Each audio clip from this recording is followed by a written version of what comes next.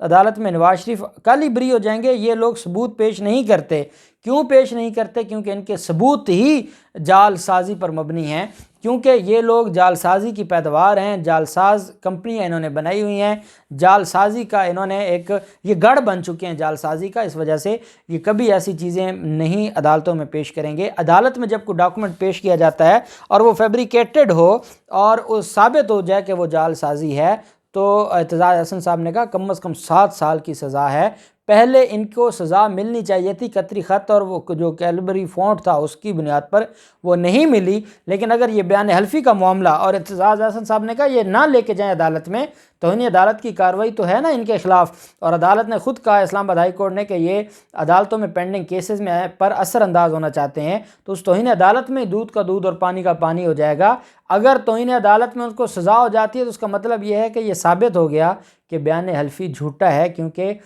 جو توہین عدالت کی کارروائی ہے اس میں بھی ایویڈنس ہوتی ہے، اس میں بھی جرح ہوتی ہے، اور اگر سزا ہوگی تو اس کا مطلب یہ ہے کہ یہ بات ثابت ہوگی کہ وہ بیان حلفی جھوٹا ہے، نواز شریف اور مریم نواز جھوٹی ہیں اور ان کے خلاف کارروائی ہوگی۔ دیکھتے ہیں اب ان معاملات میں کیا ہوتا ہے، جو بھی تفصیلات ہوگی آپ کے ساتھ شیئر کرتے رہیں گے۔ اللہ پاک پاکستان کا حامی و ناصر ہو۔ بہت شکریہ، اللہ حافظ، پاکستان زندہ باد۔